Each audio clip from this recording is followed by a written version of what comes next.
Hi, I'm Martin Könke. I'm facilitator at the University Technological National University in Mar del Plata, the UTN. It's called Technological National University of Mar del Plata, responsible for air cargo and dangerous goods courses.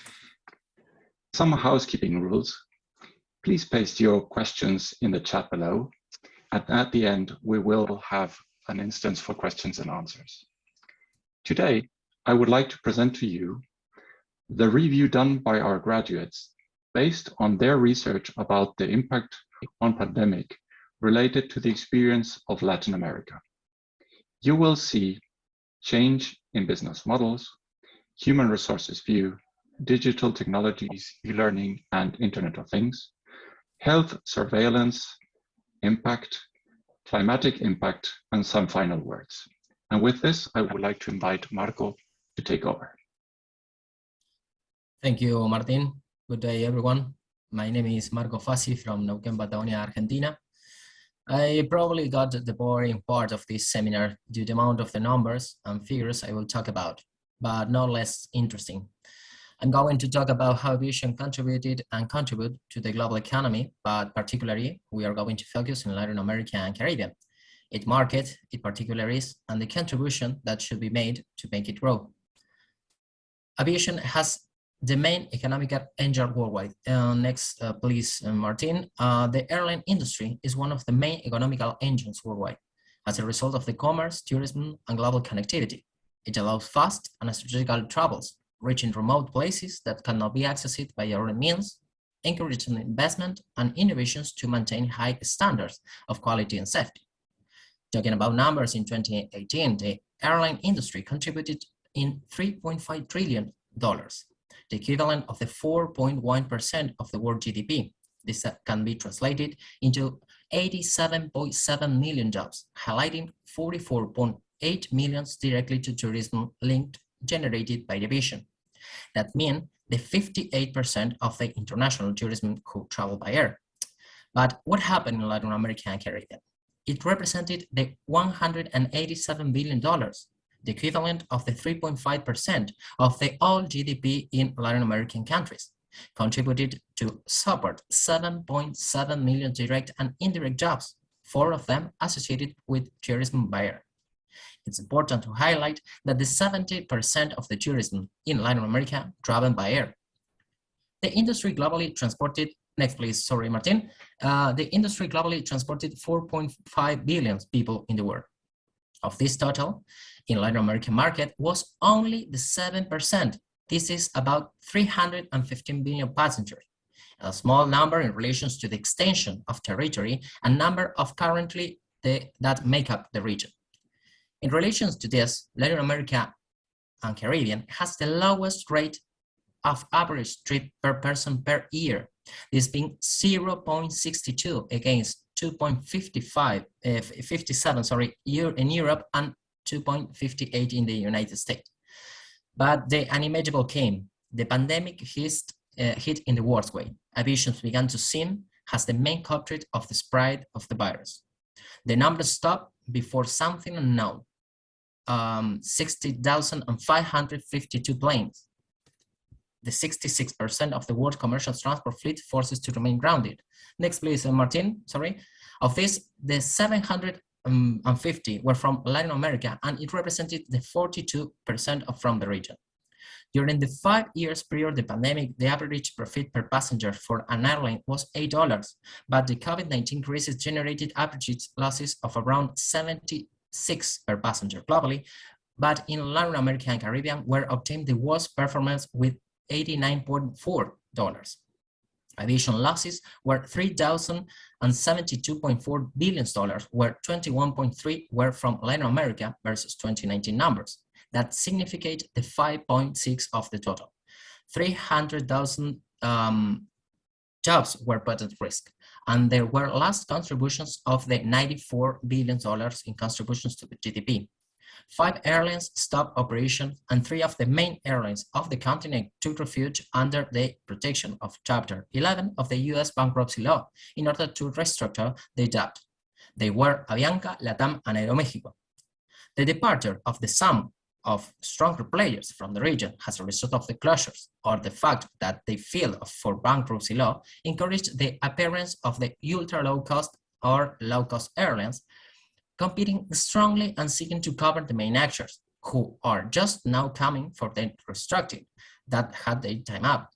Today, these new actors have been the main winners within these gaps, entering the market with the narrow-body aircraft, covering and uniting destination.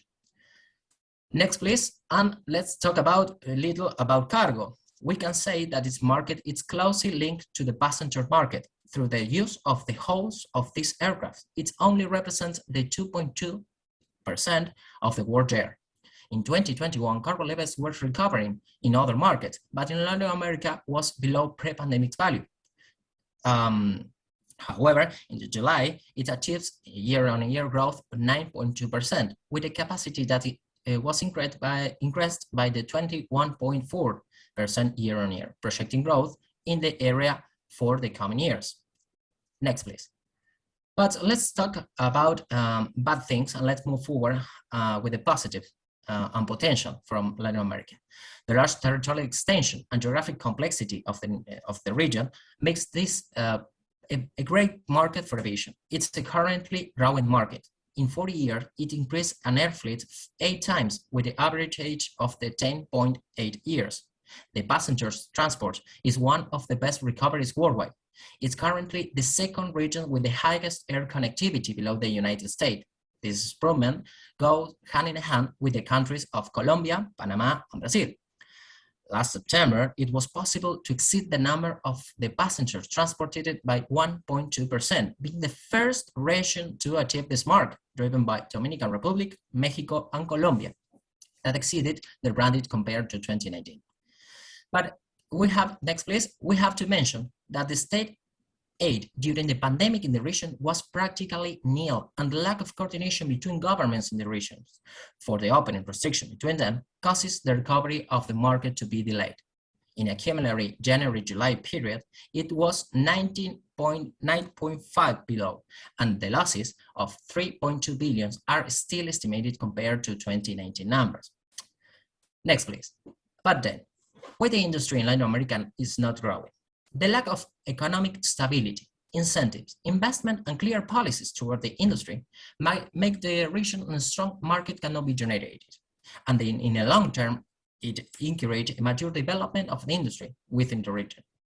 The region has 130 taxes and fees within the air tickets, exceeding an average of the 50% of the value in the ticket, of which are not designated to the improvement of infrastructure or the cost of related services. Being the last mentioning has a necessary and fundamental for the industry.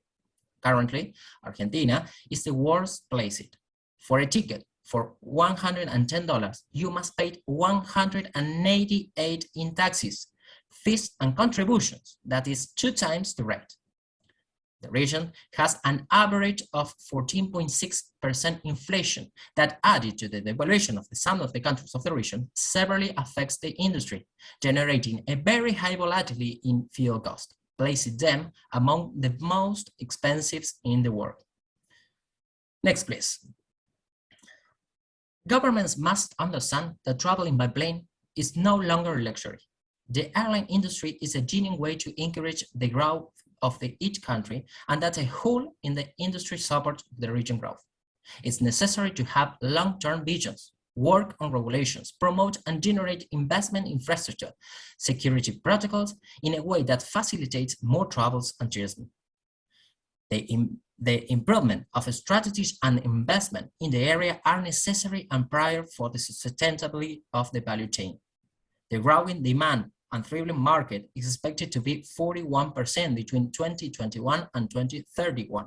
We require a new way of seeing and rebuilding the industry, and in an environmentally sustainable way, with a fleet update and readjust the type of the aircraft to be used, hand in hand with the new greenhouse gas emissions policies, such as Corsia, accelerating digitalization, reducing times, anticipating and generating communications to generate trust in users. Thank you so much, and let's continue with Maria Gracia Ramirez with the human research view. Thank you, Marco. Hello, everyone. I am Maria Rosa Ramírez Micheletti. I'm from Rosario, Argentina, and I will talk about the human resources impact of the COVID-19 in the aviation industry. We can phases. In 2019, the quarantine established by governments directly affect the unemployment of many agents and operators. In 2021, we reopen, we have new selections and new starts. In the 2022, we have the actual reactivation, and in 2024, we have projects versus 2019. Please. So what happened with the human resources? We can look some news. Next, please. The airline took many drastic measures to alleviate the crisis and try to avoid even greater losses. Layoffs and forced vacations were some of the measures taken. Many companies choose to offer volunteer recalls. In Argentina, in countries like Argentina, people did not receive subsidies or assistance to deal with unemployment. On the contrary, the total closure and paralysis of economy activity causes a debt crisis. This forced the unemployed to venture into different areas in order to survive in such difficult times. Next, please. All over the world, we have the same problem.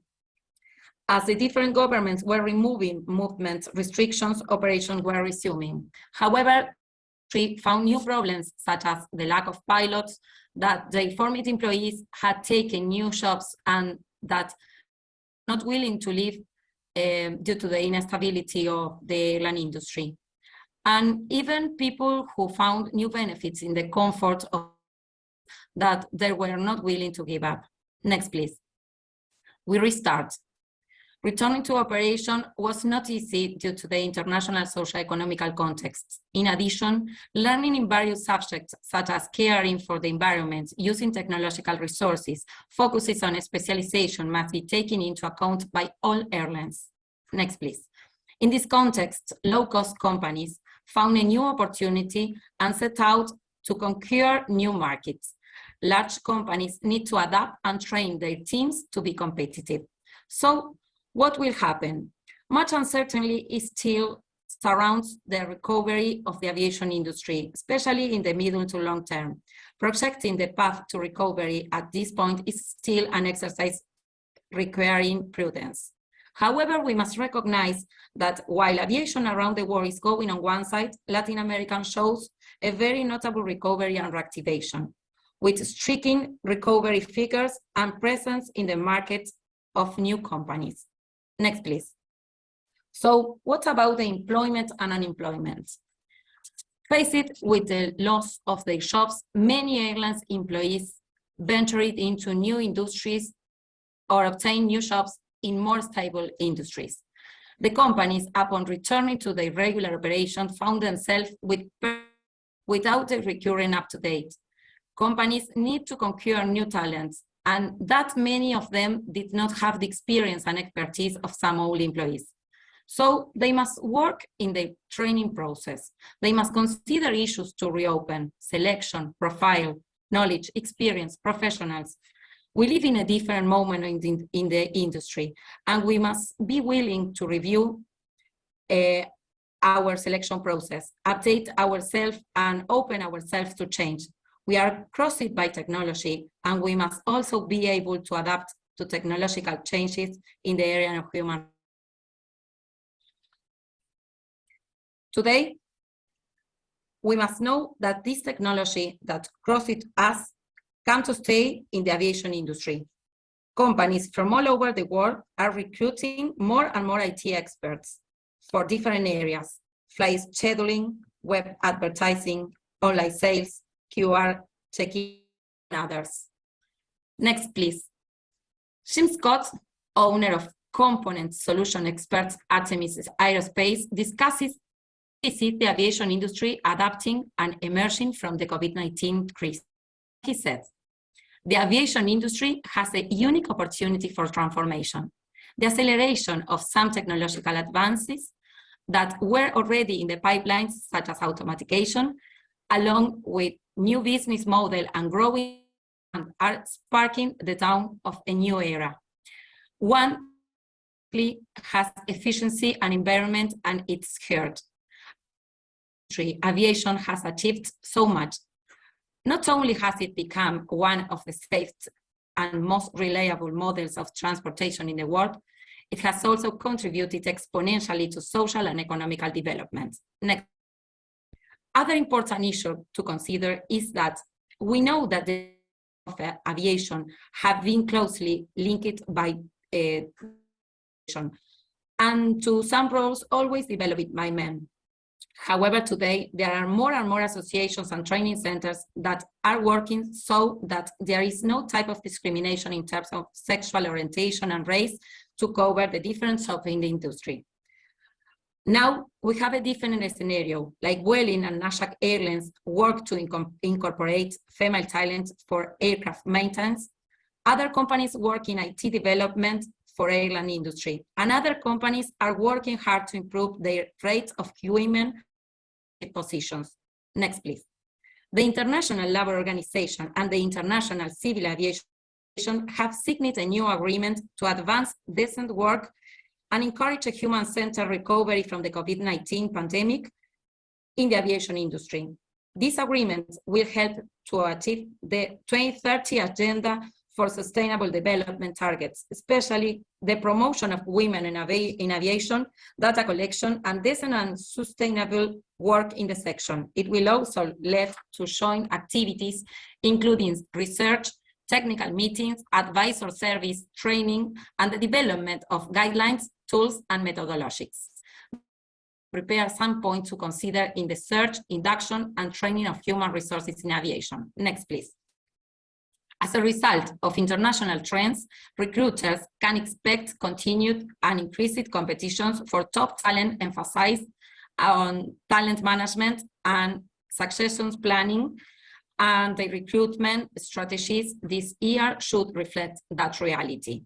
So, develop a company culture that attracts top talent, reform your interview process, hire a company that specializes in recruitment process outsourcing, data-driven recruitment, invest in artificial intelligence, mobile-first recruitment strategy, strong employer branding, strategic recruitment marketing, improved video interviewing and screening, focus on passive candidates and talent pipelines, develop targeted job descriptions, Google Job Search, industry collaborative hiring, social media recruiting, boards, test your own guerrilla recruiting, and be creative.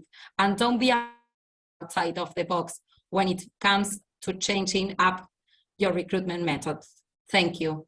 Now, we will listen about IT at Julia.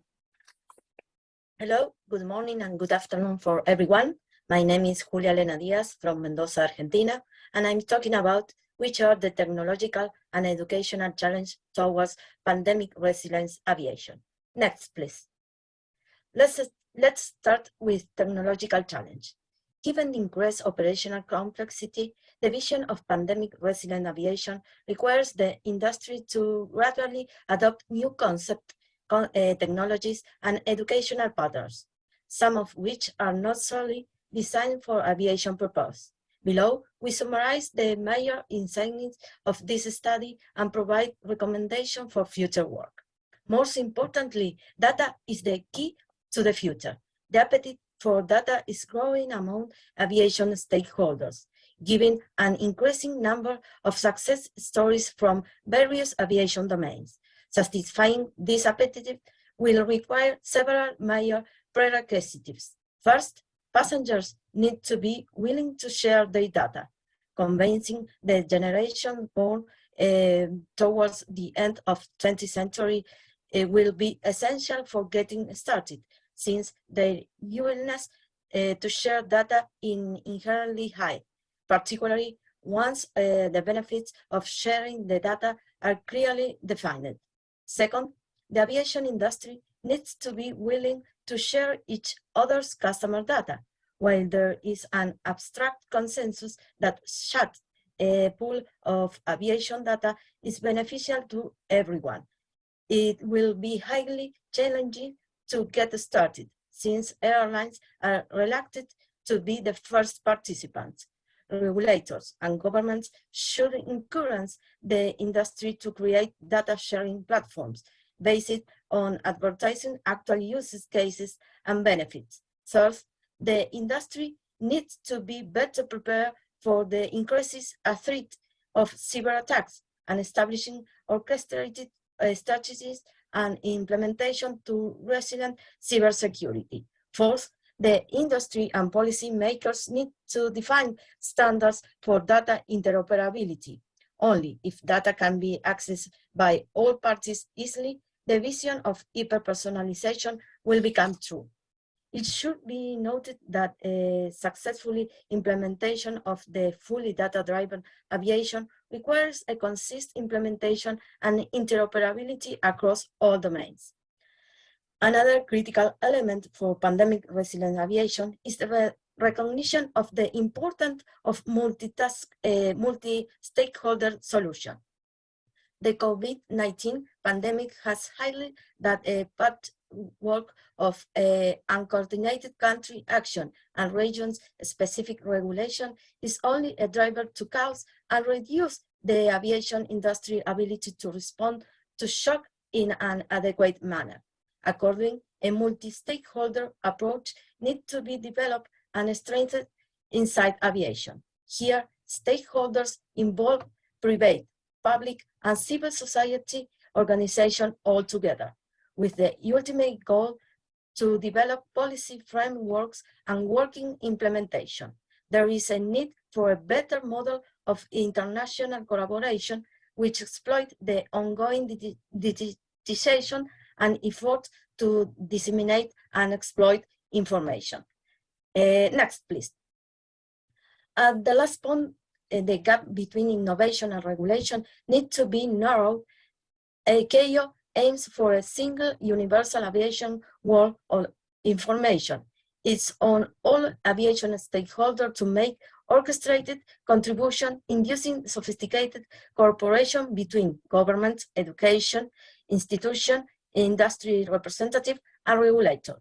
Only if everybody is on board, we can turn the vision of pandemic resilient aviation into reality. Well, now I continue with the educational challenge. In terms of aviation education, another key element for leading us toward pandemic resilient transportation, it's critical to cultivate a data-driven culture for students and develop their data skills.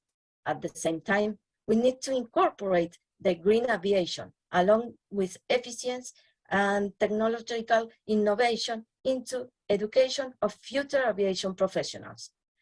With the ongoing advance in automatization, the ability to interact with machines and supervise their execution will become a critical asset for the next aviation generation. One potential threat here is that the digital natives are overconfident in using such novel technologies, given that they were raised up by interacting with all kinds of devices. Accordingly, we need to ensure that the new generation does receive appropriate formal training and that they realize that this training is indeed meaningful for reaching specific safety and security standards of aviation operation. Gamification is very likely one essential element for reaching these future aviation workers and making them learn by playing. And for finally, regarding the recreation of digital learning content, there is a need for global cooperation, not only to create fancy lighthouses projects, but to invest into a broad aviation learning infrastructure, including shared codes for implementation, common visualization, etc. Thank you very much for your attention. And now I would like to hand over to Mirna Gallegos. Thank you, Julia. Good morning and good evening. My name is Mirna Gallegos. This research investigation that I will present provides a framework to address the impact of the current COVID-19 pandemic on the global air transport system in South America. Next, please. It is divided into 3 stages: the beginning of COVID, during the pandemic, and the restart of operation. Each of them highlight drastic measures in Latin America and the Caribbean countries. In addition, it includes mitigation measures needed to reduce the public health risk while reinforcing trust among passengers, aviation workers, the global supply chain, and governments. Next, please. Beginning of COVID-19.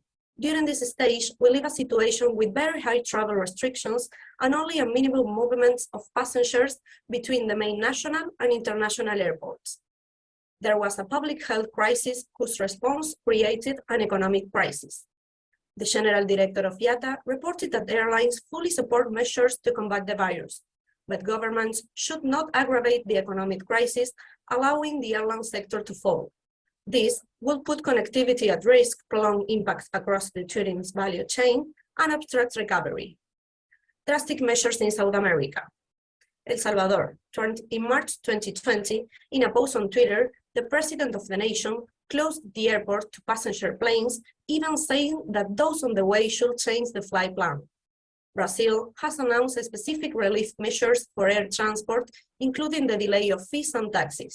Brazil and Paraguay are examples of governments in the region that have taken initial measures, mainly focused on postponing payments and reducing or modifying taxes. In March 2020, Argentina completely closed its borders to prevent the spread of COVID-19. President expanded the restrictions that already apply to foreign citizens, and then Argentines will not be able to enter the country either. There were only a few exceptions as crew members. Next, please. During the pandemic. During this stage, it was critical to implement standard protocols in all countries for an efficient and safe reopening of skies, and avoid unilateral measures that impede the restart of operation and discourage air travel. Establishing unified criteria provides confidence to both travelers and aviation workers, facilitates safe operation, and promotes a faster recovery of commercial aviation markets. As noted by the World Health Organization and evidenced by the global COVID-19 outbreak, infectious diseases can spread directly or indirectly from one person to another under common circumstances of exposure, such as air transport, because it can act as a means to transmit and spread infectious diseases. The circumstance is propitious for a notable recovery in cargo transport, which does not carry the same risk of infections as the massive mobilization of people from one country to another. Drastic measures in South America. Chile, December 2020, dogs trained to detect COVID-19 patrol Santiago's International Airport. This canine biodetection brigade is part of the Chilean government's alternative, rapid and economical method to identify travelers infected with the virus. It is the first of its kind in Latin America and is into the best results in terms of sensitivity of dogs. El Salvador, the General Directorate of Migration and Foreigner decided to penalize the airline Avianca with more than $6,000 for allowing the entry into the country of a passenger with COVID-19 with a positive test. The inequality that has marked the vaccination process highlights the importance of regional cooperation and coordination and international collaboration. The global epidemic of COVID-19 created an immediate need for aviation to facilitate the repatriation of citizens and the transport of essential supplies. Next, please. Restart of operations. During this stage, we see that the epidemic of the virus decreased considerably, reduced national health alert levels, and the associated relaxation of travel restrictions are key detonator. Risk mitigation measures continue to be reduced, modified, or stopped at this stage. Drastic measures in South America. In October 2021, the Argentine government removed the restrictions. The Ministry of Health reported that 50% of the population is already vaccinated with 2 doses, and the ANAC released the date of lifting all restrictions. Airlines will be able to fly to and from Argentina. The number of flights continue to be regulated, but they will live with greater occupancy. Brazil, November 2022. the National Health Surveillance Agency determined the mandatory use of face masks in airports and planes. After the rise in infections persisted as in recent times, grew more than 250%. Next, please. High efficiency air filters in aircraft. After detailed simulations using the most precise scientific methods available, hard data was obtained that revealed that the aircraft cabin offers much a safer environment than other enclosed public spaces.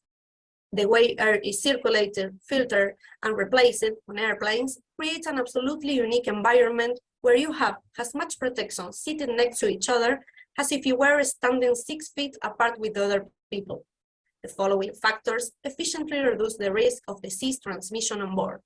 1, aircraft airflow systems. 2, high efficiency air filters. 3, the natural barrier of the seat. 4, high air exchange rates. Air is changing 20 to 30 times per hour. 5, the use of face masks. And 6, limited movements on board an aircraft. Next, please. Conclusion. Currently, there is no single measure that can mitigate all risk for the reactivation of air travel. However, implementing measures similar to those mentioned in this research represent the most effective way to balance risk mitigation, with the need to open the economy and allow travel in intermediate term. By obtaining greater clarity for additional measures, such as effective COVID-19 testing and vaccinations, new measures can be incorporated to reduce more risk and increase confidence in air travel, driving to the future restart of air travel normal operations. It is urgent to manage this crisis in the aviation sector. The next stage will be to mitigate the multiple adverse impact that COVID-19 had on it. And lastly, will come the stage of seeking and implementing incentives for the industry to rebuild demand and repair deficit balances. Thank you very much for your attention. Now, I leave you with my colleague, Egle Luján.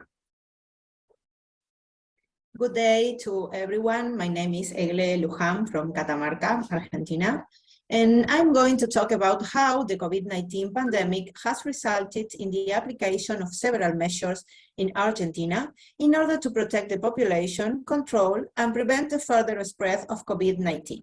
Next, please. Many of these measures were the ones internationally known, such as public education, general hygiene, physical distance, face coverings and medical masks, routine sanitation, health screening, health and contact tracing, health declaration, etc. Next, please.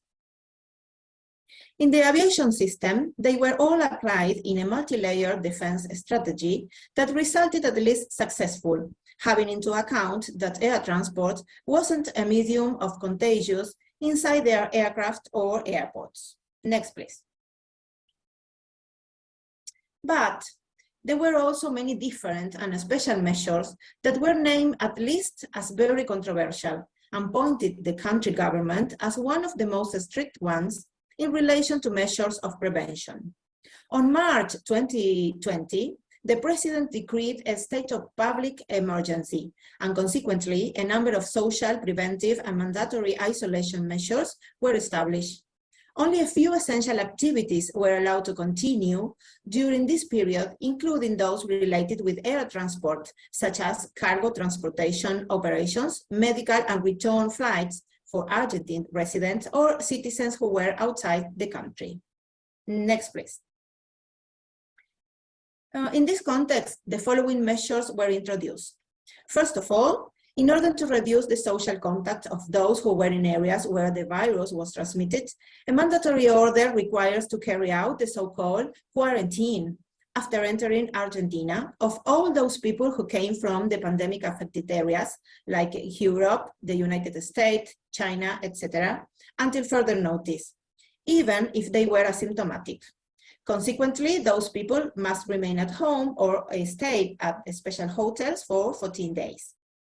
But a few days later, the Argentine government announced the closing of its borders, and it was established the absolute prohibition of entrance to Argentina, not only to foreign people, but also the own resident ones, leaving thousands of them spread all over the world. After a couple of weeks, this controversial and unique measure was rearranged in order to repatriate the people, our own citizens left behind, with a maximum quota of 700 passengers per day. These were known as repatriation flights, and they were carried out only by the national airlines Aerolíneas Argentinas. This meant the suspension of international passenger flights, and this entry ban was in force until November 2020 inclusive, date when foreign flights were authorized with a maximum passenger capacity of 70% in each aircraft. There were several complaints in the touristic and transport areas, the most affected by the quarantine, that expected the government to loosen these strict measures.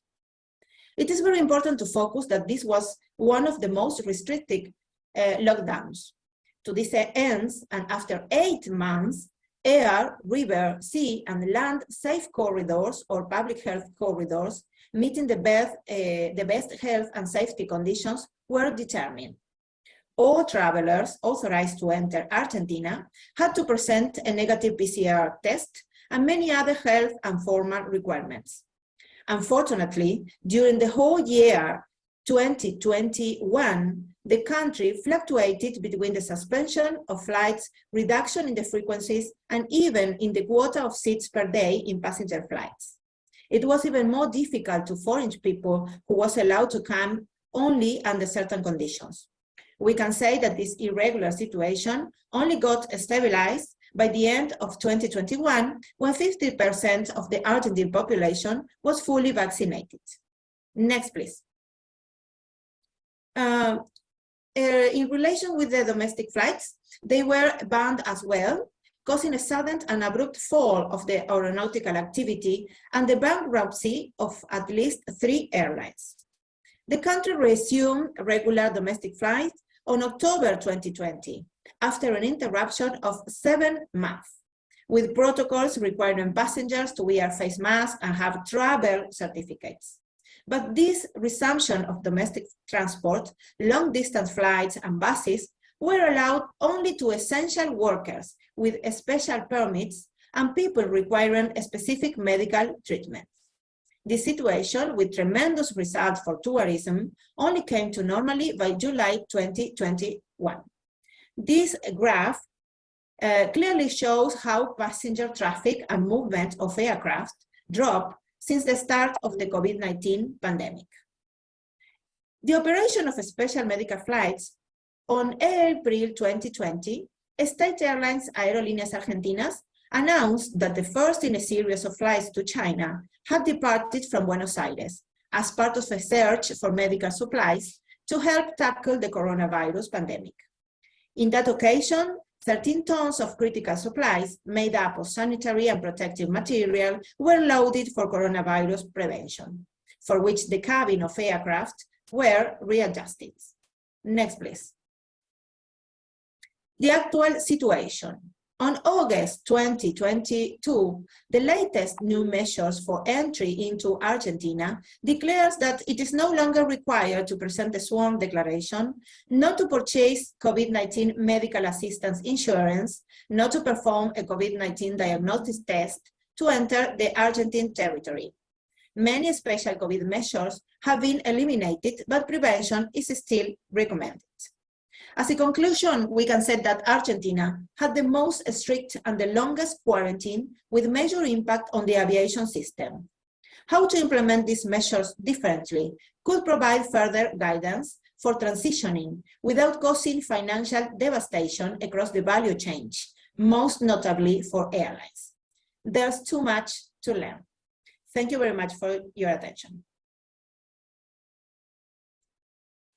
Hello, my name is Agustina Tiberi, and in this occasion, I got the opportunity to talk about the climate impact on aviation, to present an aspect of what happened, the offset scheme Corsia, the Latin American vision, and legal aspects of the program.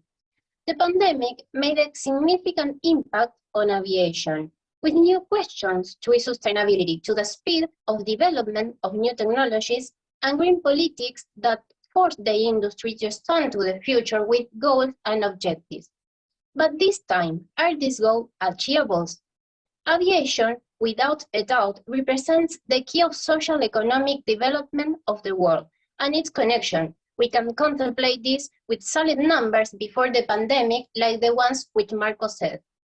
But at the same time, these benefits come with an environmental cost. Aviation emits carbon dioxide, nitrogen oxide, water vapor like contrails and cirrus cloud included in the atmospheric effects of aviation project by NASA, and sulfate and soot particles. Next, please.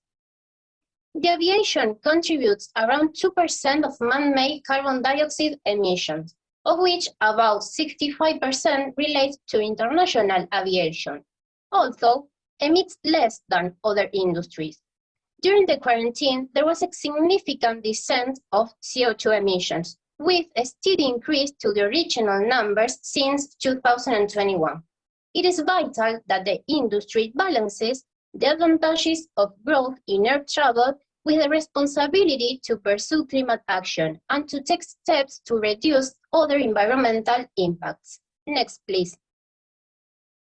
In the past, a number of questionable offset schemes have not delivered on the emission reductions they promised. The emissions kept rising in an industry with an accelerated growth. Some of these programs were the Montreal Protocol, the United Nations Framework Convention on Climate Change, the Kyoto Protocol, and the Paris Agreement. Next, please. In 2016, governments adopt CORSIA, the Carbon Offsetting and Reduction Scheme for International Aviation. This will offset about 80% of CO2 emissions from international aviation not covered under the Paris Agreement. First, it's based in a voluntary scheme, but then all but small developing countries will be included. CORSIA will also allow to airlines to buy carbon credits for compensating the excess of CO2 emissions, starting from 2020. But do we have a transparent legal framework to this? Also, in exchange of burning fuel, they will finance a renewable energy project like reforestation. Next, please. CORSIA will be carried out through pillars as efficient technology based on radical configurations, electric, hydrogen, like the actual Airbus aircraft development looking for new forms of propulsion. Sustainable aviation fuels could reduce CO2 emissions by around 80% compared with fossil fuels without the need to radically change the supply system or engines of aircraft. Operational improvements, making the current fleet lighter and more efficient, and infrastructure efficiency reform air traffic management systems. Next, please. Latin America is currently trying to adapt to CORSIA goals. Some examples are Colombia, like Avianca airline, compensates 200,000 tons of carbon dioxide with the purchase of carbon credits. These resources were used to reforestation projects. In Chile, JetSmart started operating with biofuel with the new Airbus 320neo.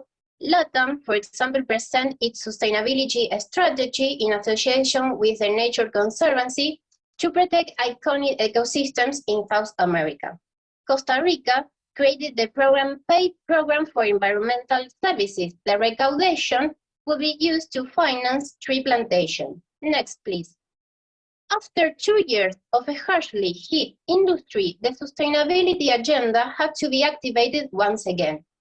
But for all the same way, during the 2019, Latin America was responsible of 37.7 million tons of CO2, while the richest countries are responsible for the 90% of the rest of the emissions. The common but differentiated responsibility adopted by the ICAO is a series of global climate policies that made possible special treatment for countries in process of development. Thanks to this, the Latin America countries would have compromised their development and their competitive advantages. But is this negative to CORSIA? The answer to that question seems to be positive. The simple fact that these differentiated responsibilities on unequal countries contemplate different objectives to achieve, so compromises some of the primary goals of CORSIA. South America has the best condition of the world to produce sustainable fuel, not only for the air industry, but without public policies that define the production framework and incentives for transition. Next, please. One of the main observations to CORSIA scheme consists in the use of resolution of the Assembly, ANSAR, standards to provide the regulatory framework of the scheme. Without this, in practice, they wouldn't be mandatory to comply. About resolutions, states can add reserves, while about SARs, the state can notify differences with the internal normative that allow them to implement. Next, please. It's necessary to adopt an integral approach that consists in the development of new technologies, but also legal norms beyond borders to ensure their application. To achieve equilibrium between national and international legislation that doesn't harm the industry, we need to be actively working to ensure that competition law and the application of it reflects the need for the industry to decarbonize in line. Are we able to form the right partnerships to boost the production and uptake of sustainable aviation fuel, for example? Any state that really wants to implement the program needs a high degree of investment and technologies. The exclusion of certain types of flight, remember that CORSIA only covers international flights, this can result in a competitive advantages or disadvantages. Without a doubt, the industry is engaged in the offset scheme and agreement, but it's necessary to improve the implementation, normative, and public policies for the sake of better mediation between aeronautical law and environmental laws. Thank you very much.